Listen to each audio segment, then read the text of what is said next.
यो भट्टाको जमिन हो। एक हप्तामा खाली गर्नुपर्छ भनेपछि जुट मिलको जग्गा सशस्त्रले पनि ओक्टेर राखेको छ। त्यो पहिला खाली गराउनुहोस्, त्यसपछि यो एरिया खाली गराउनुहोस्। यो भट्टाको जमिन हो, जुट मिलको होइन, जुट मिलको होइन, भट्टाको जमिन हो। यो होइन, यो भट्टाको, इटा भट्टाको, जुट मिलको होइन। हामीहरूले जमिन हो यो, पुर्खाले बसेको यहाँ भट्टाको जमिन हो। खाल्डो भरे भरे हामीहरूले यहाँ बसेको हो त किन हामीले खाली गर्ने? तपाईहरुले भन्नुस् त, हामीहरूले किन खाली गर्ने? हामीहरूले पुर्खाले सबैजना हो। कुनै सरकार थिएन, अहिले खाल्डो भरि भरि मान्छे बाँचेको छ। दुःख सुख काटेर हामी यो के हो? सरकारको यही नियम हो?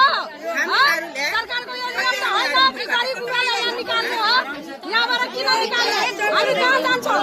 नानीहरू सानसानो नानी